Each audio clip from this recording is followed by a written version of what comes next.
Welcome to a world where particles, vibrations, and light collide, a place where leading industry experts and healers come together to discuss controversial topics that will challenge your beliefs and expand your mind. From quantum physics to metaphysics, no topic is off limits, but this is not your typical podcast. I'd like to know if you could give us some pointers on dealing with the triggers. Well, remember, you can't get triggered unless you have a belief that you can be triggered, right? The triggers happen when we feel like we have no control. The triggers happen when we feel like we're a victim. The triggers happen when we feel like somebody's in our space, right? Those are all triggers. And so if you understand, if you're able to stay in the space of, it's an interesting thought you've got. It's a show guaranteed to make you question your assumptions and push you to expand your horizons. For those who are already fascinated or passionate about the work of Patti Conklin, this show will give you an inside look into the mind of one of the industry's most renowned figures in vibrational mediation. With over 28 years of experience and a long list of big-name collaborations, Patti's insights and perspectives will inspire and challenge even the most seasoned practitioners. And if you're the skeptic who doesn't believe in vibrational mediation, this show is for you. Healers, doctors, and scientists are just a few of the professions represented by our fascinating visitors that bring their unique perspective to every episode. Join us on this journey into the world of healing within and adventure inside. Our mission is to inspire, challenge, and enlighten our audience with thought-provoking conversations and fascinating guests from a wide range of fields who can shed new light on important issues facing society today. Join us for each episode if you're ready to explore and learn about the latest developments at the intersection of cutting-edge science, spirituality, and self-improvement. Enter a world where waves, particles, and light all meet. Enter the world of healing within and adventure inside. Hi, everyone. It's Patti Conklin with another episode of Healing Within and Adventure Inside. And thank you so much for tuning in today. I have an awesome guest I know you're going to love, Dr. Jason Loken. And Dr. Loken, Jason, welcome to the show. Thanks so much, Patti. This will be fun. Good. It will be. I know it will be. I am so intrigued to hear about how you got from there to here. What's your story? You know, a lot of times I think this stuff happens from just your own personal experience. And then from that, you kind of get drawn into different places. So, I mean, for me, I was right from being a little kid, I was totally a bubble boy. Like I was chronic allergies. I remember seeing the allergist when I was a little kid, and he said I was the worst kid he'd seen in about 15 years of practice, and it swelled up everywhere. I was on asthma inhalers and sinus stuff and antihistamines all the time. I had anaphylaxis to a lot of different foods. There's a few times I remember getting taken to the hospital and putting in the oxygen tent because I couldn't breathe, which I can only imagine like how scary that would be now being a dad for your kids. Oh yeah. But it wasn't until my early 20s when I actually ended up seeing a naturopathic doctor, and they just got everything kind of on track for me. It really opened up my natural ability to heal, and all of it just started to kind of drift away. So my allergies started to go away. I didn't need medications anymore. My asthma started to disappear. And once that happened, it was like, that's what I want to do. And so that's kind of what got me into naturopathic medicine. And from there, that gets me exposed to osteopathy, which is, I really love the manual hands-on work, because you can work on so many different systems and have this amazing dialogue with the body. And so then I did that after, and I blend those two worlds a lot of times clinically. And and then after that, I just, from all the research I was doing in healthcare, because the longer you're in it, you really realize that the physicality of it is a very small piece of the overall puzzle. And so I'd be exploring more and more of the metaphysics of it and the quantum physics of it and how that works. So then that got me into a program of a PhD in integrative medicine that's kind of got a quantum physics perspective on medicine.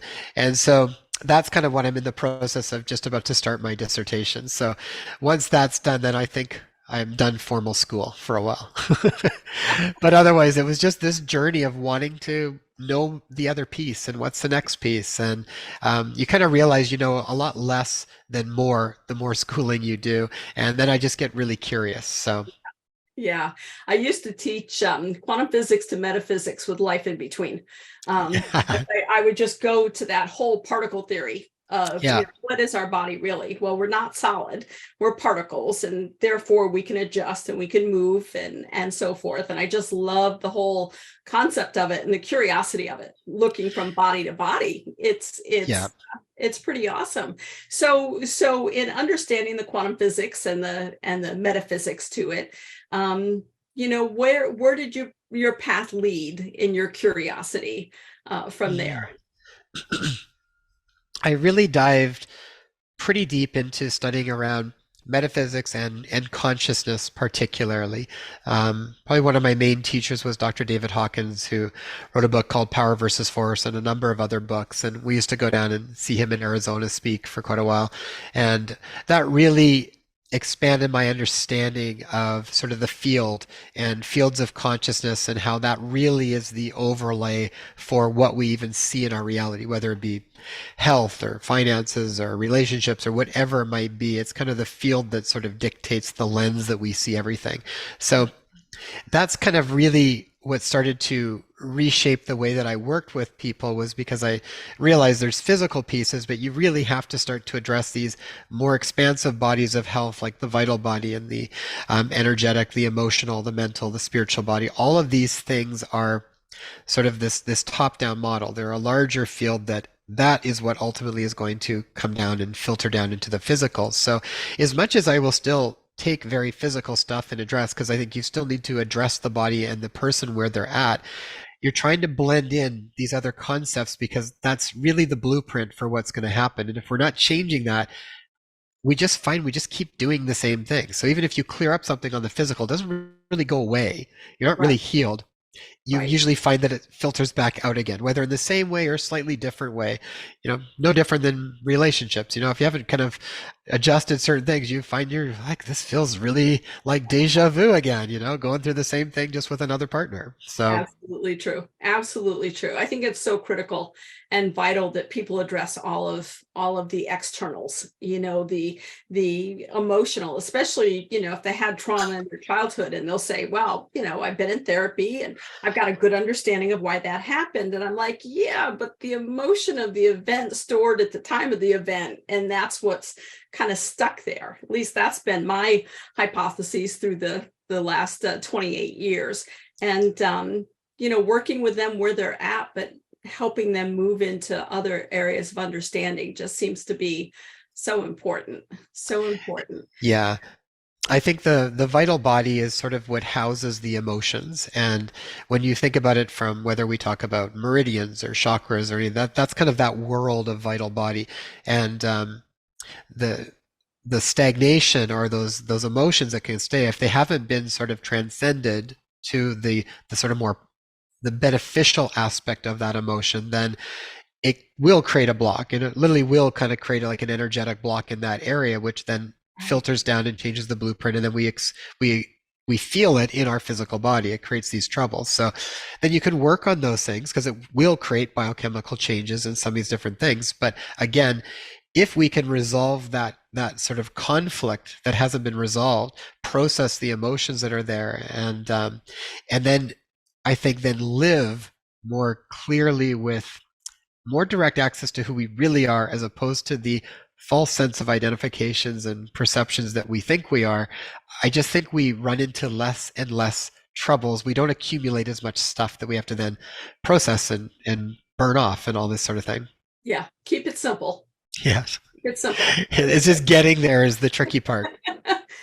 And again, getting there, don't make it so complex that you get caught in your own wheel, right? Yeah. Just getting stuck. So in seeing clients, did you start teaching at that point after realizing what your patients were going through, or how did that evolve? It just became part of the overall process working with people. So and as I was more comfortable working with that, usually then you start to see patients that are also wanting to work on that level as well. So we still will do sort of a panel of sort of functional lab tests if we need to, but there's always the other part of it that's always being addressed. So it's really trying to approach health from a total systems approach. So you're kind of looking at all the pieces, and everybody's in slightly different places, right? You can't force it.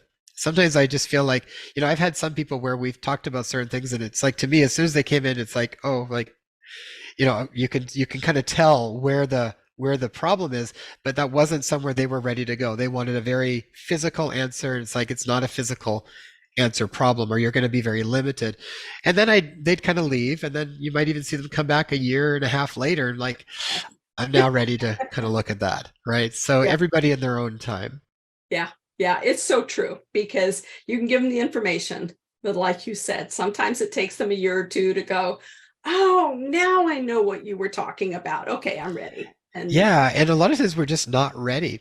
It's like, I was having a conversation with someone else a while ago, and it was around the hidden messages that our body's always telling us, right? And our body is usually, it's constantly communicating with us, and all of the symptoms and stuff that we get, there's something in that, right? Especially if they're recurring ones, if we're getting them, or if they show up at specific times. And if we start to slow down and pay attention to when they arise, we usually find that we can pair them with certain things. So whether that might be physical stuff like foods and stuff, but you will also find too, like, was it when you were feeling overstressed, or was it when you were kind of a disconnect with what you knew to be true, and then how you were placing and acting in the world? Those are the types of information that becomes really important to pay attention to. And if we do get recurring symptoms, whatever it might be, whether it's back pain or a headache or joint pains, or not processing digestive, I'm literally not stomaching or digesting something. If those things are coming up on a routines, start to track it and pay attention, because we kind of end up being almost in this bit of like a fog, because we're so familiar with it and we think that it's just normal. But if we can start to pay attention to it, we can start to try to discern what the messages are. Right, right. And it's listening to the message, right? It's not going into fear about the message. And I think that so many people get a symptom or get a diagnosis, whatever, and they jump into fear. And I always say that's forgetting every available resource, which is what's inside of you, right? And how to deal with it. But, I remember just being young on the road, and starting my work and flying so many miles. And people said, well, what do you take to stop yourself from getting sick with all the recycled air? And I just remembered looking at them and thinking, why on earth would I even assume that I'd get sick in recycled air? I mean, if somebody's vomiting next to me on the plane, they got an issue that they're dealing with. And that doesn't mean that I'm going to get sick. And they're like, haven't you ever thought about that? Why would I think about that? And I think that, especially in today's world, we go into a lot of fear when things aren't feeling right, instead of having that dialogue with the body and going, okay, let's see, I've had to have my back put in 6 times in the last 2 weeks. Are my kidneys holding emotions and knocking my, lower, lumbar out, or what's really taking place? And looking at it as that intriguing, interesting thing instead of that fearful thing. Yeah, when you can approach it with more of a curiosity, then we naturally have this openness to start to explore it, rather than judging ourselves as weak or something wrong or whatever. And I think you made a really good point too, because like when that person's saying, like, how do you deal with all the recycled air? Well, so many things we buy into programs around things that we don't even realize we've bought into. And this is what I mean by our false sense of identifications and perceptions, that we think we are. And it's this kind of like, it's really this falsity. It's not who we are. And when we connect more to who we really are, that stuff, I think, just burns up in the light of it. So it doesn't even really affect you so much. So, and it doesn't mean to be unaware of what goes on in the world, but be very aware of what you choose to take on as a fundamental belief, especially if it has an inherent sort of weakness attached to it, I think. So it doesn't mean you go into an environment that's like, go and bathe in a septic tank or something, but it's like, like if you're not scared of certain things, right away, your immune system is stronger. Yes. Right away. Yeah. It's like, even when you look at what happens on a physiological basis, when people travel, a lot of times travel becomes stressful for people. Mm-hmm.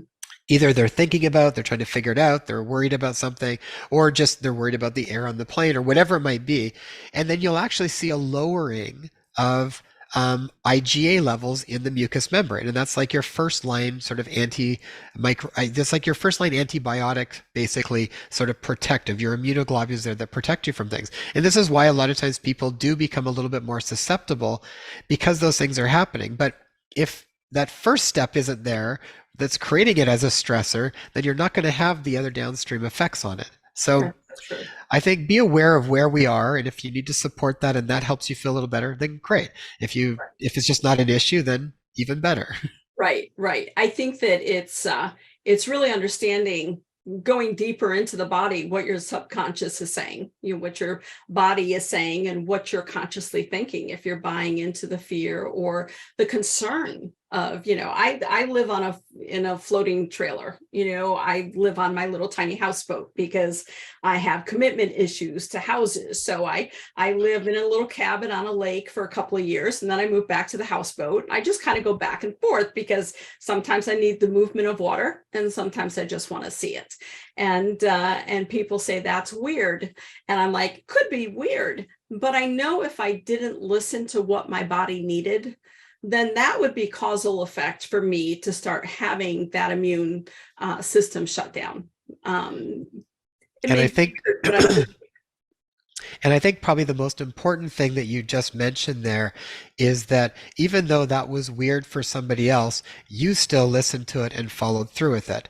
So what I think ultimately is at the heart of almost all of the problems, or the biggest amount of suffering that takes place, is that disconnect. It's when we feel something to be true, but then we act in a different way, usually because we feel like we have to self-censor. Yeah. We're either afraid of how other people are going to receive it, we're afraid we're going to make somebody uncomfortable, we're afraid we're going to be judged, whatever it might be. So the more that we can be aware of when we're self-censoring and why we're self-censoring, and that doesn't mean to, and I'm not talking like say mean things to people. I'm meaning you're coming from a place of knowing who you are and being okay with that. Right. When we can operate from that place, I think that's partly what lights up our immune system more than anything. Mm-hmm. Because when this is disconnected, something's out of balance. Right. And we know it there, and it doesn't feel good. And then that actually creates that disconnect will start to create a stressor on the body. Right. It's so important. We all have things that we get concerned about. People laugh when I say I get incredibly intimidated going into a restaurant by myself. And typically I'll sit out in the car and cry for an hour, and then get enough oomph to go in. And then I feel so much better. So my sons each year are like, okay, Mama, you did 2 restaurants this year. Let's do 3 this year. And then I can call them and go, wow, I went in and I did it. And I went to a restaurant I didn't even know. And their joyfulness at knowing that it's something that has always been whatever it is, and getting through it. Makes me feel tremendously better, and lets them be a nice support system to me. And I think we all have the stuff we need or could work through, but you have to do it in your own time, when you're ready for it and ready to move forward with it. And I know I always get that little bzz when I can accomplish it without tears. And it's just one of those things that we all have. And I think it's important that people really recognize where they are in their spaces. So how did you then move into writing? Talk to me about what you've written. It was just the next transition when I started to get excited about different pieces of the puzzle, then I wanted to share it. And again, it was usually through my own experience with things. So I think the first book I wrote was the top 10 lab tests. And that was literally just after it was from after my sister had her first baby, and she was really not doing well. Like her energy was super low, super anxious, like kind of panic attacks almost. All of this stuff was going on, and we were in different provinces. And I said to her, well, go and get sort of a panel. Let's see just where you are from a blood work perspective and see what's going on. And she got some stuff and then came back and said, I got everything was done and it was all normal. And they said it was just likely from stress and being a new mom and not sleeping well. And it's like, okay, well, it's not that that's not true, but there's usually a lot more to it. And even if that is true, then that's going to have other ramifications on nutrient levels and how you're processing all that stuff. So I took a look at her blood work and it just showed it was like a skeleton of what could be done. And what was done, there's a big difference between what is a normal reference range and what is an optimal zone. And so my sister, say for something like stored iron, something called ferritin, she was right down, like I think 1 point above being anemic from a iron perspective, or being deficient in iron. And they were just, it didn't get flagged. So it was like, that's fine, that's fine. And it's like all these little pieces together create a lot of functional imbalances. Mhm. So then we ran some other stuff and sort of took a bigger look and then got things into normal zones. And it just made a really profound difference on her. So then that got me to say, okay, well, how many other people are going through the same thing? So I basically broke down what I thought 10 really important labs were and what the difference between normal and optimal and why they're such an important basis. A lot of nutrients people don't get is that the nutrients are they're the catalyst for the biochemical reactions in the body. So if they're really deficient in places, it's hard to get everything working the way you want it to work. So from a purely physical standpoint, those were some of the pieces that started off that. And then it progressed. I took that book to the next level and then did something called Understanding to Knowing, which then gets into a lot of the solutions for what they find there. And then I did another book called Letters That Move the World, Intentional Acts of Gratitude, which is to try and create a movement where people are literally writing letters of appreciation and sending them within a certain time frame to see if we could just have this global kind of rise in consciousness. Yes. And that was quite a while back. And then most recently, we were away in Mexico for close to a year with our kids. And our apartment kind of became almost like a bit of a walk-in clinic for the local community because of what we do. And we had a pretty extensive first, like natural sort of first aid kit and stuff with us. And so anytime one of the neighbors had an earache or a fever or a sinus infection or a bug bite or something along those lines, they kind of ended up on ours, and we were doing a lot of work with people. So and then I was talking to a lot of the moms that said, I wish that we knew this information because they would want to be able to do that themselves. And so then when I came home, probably in about 6 weeks, I sat down and I wrote out this book and broke it into 6 major categories of where people can really reclaim their power to heal and how they can implement some of these natural strategies for themselves and particularly for their kids. Because when the parent, when these mama bears and papa bears sort of step into that role, that genuine sense of love and compassion that they have for their child is a part of the healing dynamic that lights up their immune system. So when we know the tools to do it and we have the confidence to do it, and we can implement these very safe and effective natural therapies for a host of different things that we encounter, I just think it's a naturally a beautiful first step by the person that is designed to be the primary caregiver for the family.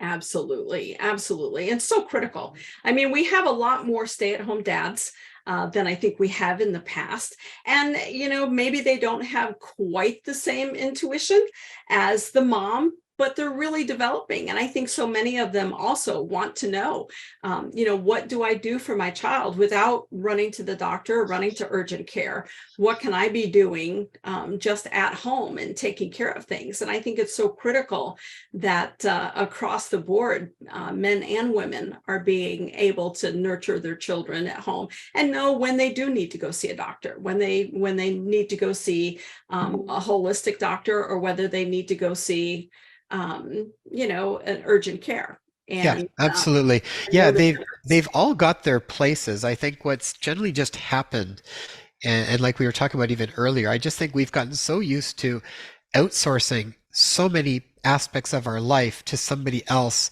and it's a part of the way the whole system works. We've outsourced it because we're so busy, we're on this hamster wheel, we can't sort of get off of it without a lot of stuff falling apart. So everything's been sort of outsourced. Health being one of the big ones too. And a lot of, when I was talked to patients that were, Eastern European or Asian, a lot of them, their grandparents knew how to do a lot of stuff on their own because they had to. And so they would care for the family. Now we can take a lot of that concept, make it a little more modern, because there's a lot of easier ways to do things from a natural perspective now. And we've got, we've narrowed down what really works well and how to implement them. But the idea of being able to do it and go through that process with the family that way, there's so much healing to that. We're doing right now on our podcast, Inspire Health Podcast, we're doing a series called Life, Death, and Beyond, Exploring Our Greater Reality. And we have a conversation we're going to do today with a person who's written a book on this. And one of the things that she talked about was how we've really outsourced death. Like it used to be in-house, and the family would get together and the neighbors and support the whole aspect. Now it's like it's all outsourced to sort of like a funeral home and to this and to that. And often because, and I'm not saying good or bad, but it's changed things. It has. There's an aspect of meaning and I think healing that's inherent of going through these processes that we now don't have in the same way. And I think what's happening is we're sort of re-questioning whether the degree that we've outsourced things maybe needs to be pulled back a little bit more. And what's the happy balance on all of these different aspects for each individual. But I'm generally finding a lot of people are wanting to reclaim a little more of either their health or their time with their kids or around the concept of education or whatever it might be. There's a lot of this happening. And so I think it's a really neat time that we're re-looking at everything. It's like it's all kind of coming up to take a clear look at, and then we can make a new decision from a different space of consciousness, I think, to see what do we want to do moving forward.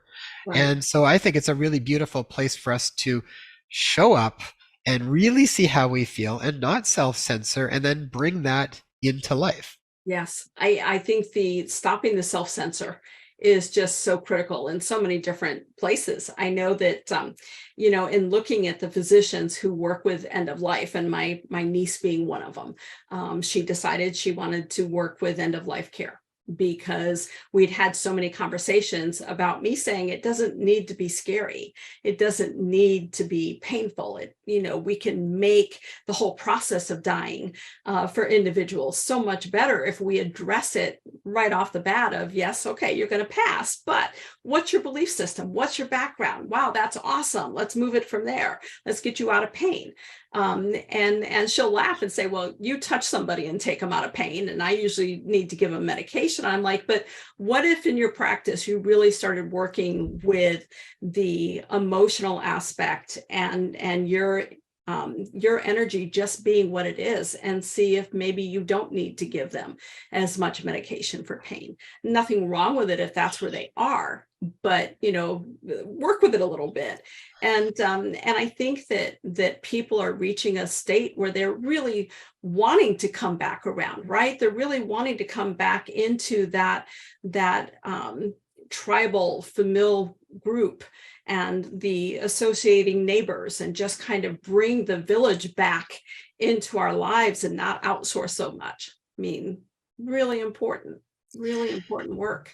Yeah, I think it's all really important. It's just a neat transitional time where we're looking at all of these different things. And yeah, I mean, even what you were talking about with sort of end of life and transitioning, and even talking to different guests that we've had on there that, and we've talked to a lot of different people. We'll talk to doctors and we'll talk to mediums or psychics or shamans or everybody, near-death experiencers. I want the whole big picture. Right. I want to hear all of it and see what lands, because I think everybody's in different places. Something will address and land for them in a different way. And I think it's even what we normally do, even say medications like pain medications, especially opiates and stuff. Yeah.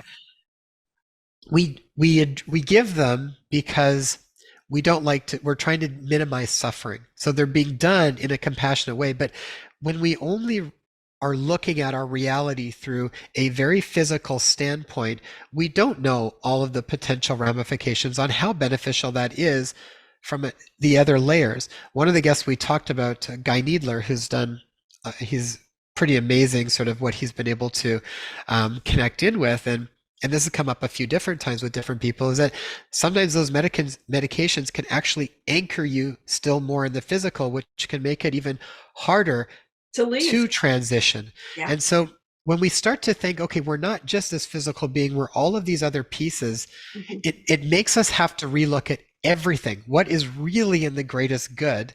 Yep. And then, okay, so we don't want them to suffer. So now maybe we need to find different ways to address suffering that's not just a physical medication basis. And I'm not saying that's a bad thing, but maybe there's something that's much better in a bigger picture addressing all of these multidimensional aspects of who we are.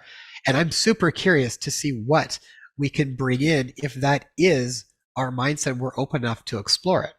I mean, I think that I had two situations. One was a guru who was not a client of mine, but he had flown in to Maryland, and he immediately lapsed into a coma. And so they had him in ICU, and it was 3 months. He was still in this coma, and they were medicating him. They didn't know what was wrong. And one day he opened his eyes to his disciples and the doctor and said, "Find Patti Conklin. I can't leave my body. I need her help." And so, I called the office. They Googled me and found the office and went, well, okay, let's, and so I helped him leave his body. But that was a case where he was so heavily medicated without them knowing what was going on. Yeah. It was time for him to transition, and he needed help with it. And the other one was an interesting woman who had breast cancer, and she was a nun. And she had been at a monastery all of her life, and she was in a lot of pain. Doctors had told her she had 6 months to live. Her bags were packed, and she called crying, and I said, "Okay, take a couple of deep breaths, stop the tears. Tell me what's going on." And she said, "Well, the doctors have said that I've only got 6 months, and I'm in a tremendous amount of pain, and I'm not ready to go, and blah, blah, blah." And I said, "So you've done what you felt God had asked you to do all of your life, which was to be a nun." And she's like, "Yes, and I'm a very good one." And I'm like, "So now he's talking about maybe bringing you home, and now you're going to argue with him?" I said, "Either you transition and go to where you believe God is, which is a win, or you stay alive and stay here, which is a win. What part of this do you want me to feel bad about?" And she just started laughing. And from that moment on, her pain stopped, right? The pain was generated because she was having such a hard time accepting it. But I was kind of like, "Okay, tell me where you want me to be upset." And then she realized that for her belief system, that's where it was. And I think that, we in so many ways get that coming in where people, they go into fear again, I guess, is all I can go back to, is going back into that fear and attempting to understand what's taking place, and not reading or not having the ability to connect with people like you, which is so important. Why you're writing what you're writing, and everything that goes along with it. So have you got a title? Are you working on a title? Is this book available? What are people doing? Yeah, the book is called Nature Care Solutions, as SOUL. And the working title is just being modified right now, but it's Reclaim Your Power to Heal. And yeah, you can pick that up if you just go to inspirehealthpodcast.com and scroll down from the homepage, you'll see it all there. We're in the process of turning that into a course that will probably go 6 to 8 weeks, because part of it is I want people to really know and feel confident with it, because that is what translates and puts it into practice. And sometimes that requires people to really do it together with me as we talk, and do it sort of in a live way, and go through all of this stuff and field questions. So we're in the process of putting that together, and hopefully within the next couple of months that will be ready to go out. Yeah, beautiful. So But beautiful. yeah, that's been really fun. It's also fun, like when you start with, especially with kids, when you're, like the other day, my daughter woke up at 3 a.m. and she was crying because her ear was sore. And those can be really scary for parents, and it's like, I don't care who you are. If your kids, and you've got little kids and they get sick, you get a little bit worried because you feel it, but when you know what to do, you right away sort of step into that role. They completely pick up on that. Mhm. They know they're being held. They know they're in good hands. That right from the get-go, I think, opens up the door for them to now start to heal. I mean, we know it does. We know fear drops immunity and confidence and courage increases your immunity. And Right. so they go into that place, and then I can actually apply the things quite easily and effectively with them. And then I remember, like, my daughter, as I'm putting her to bed after we had gone through some of the treatment, and I put some natural drops in her ears, and we had done a couple of different things, and she just looked at me with like such lovingness, and then even wanted to like massage my shoulders, almost like she just wanted to like Uh-huh. say thank you. It was adorable. And then she Oh, fell asleep, and she was like, you know, probably about 85% better the next day. Like, it starts the process, and then you can get on it right away before these things potentially linger and then become a bigger problem. So that's part of it too, is there's a place when we need to go, and we talk about that in the book and the course as well, when we need to outsource. But there's so much that can be done by you at home if you have the stuff with you and you know what to do and you can show up for it. right, right. Do you find that having children now changes how you look at medicine or natural medicine or amplifies it? How has it changed you in having children? The first thing I had to do when I had kids was I actually had to phone some of my patients and apologize for trying to give them parental advice before I had kids. Because I realized it's a totally different thing when you have your own kids and you're working with them. Well, because first I had a stepson who was 7, who's now 18, Uh-huh. um, and um, and just got my was my birthday yesterday, and I actually for the first time we got a text from him because he's with his dad's in Ontario, and he just said happy birthday. He said thanks for being such a great role model and a wonderful dad to my sisters. It Wow. was so touching because I remember like that was a lot of work going into that as a 7-year-old when he's got Yes. a dad, and you know, and my wife said, you know, one day she goes, I can see this and he's gonna, and it was like we got that and we were both looking at each other going, that's the day. That's the day. So, How amazing. but yeah, it makes it real. It's like it's sort of one of those things. I feel like parenting is like a wormhole that you kind of go through and come out the other side, and you kind of knew it was there, but it's a different world and everything really transitions. And I feel like in a different way you really step up in a very different way than you do even than what you're used to doing for yourself in a lot of ways. Right. uh, such a wonderful way to even teach us how to even show up for ourselves too. Yeah. Wait until the grandkids come. I mean, it's in and of itself a totally different model than having children. Yeah, My boys are in their 40s now, so they're doing their own thing.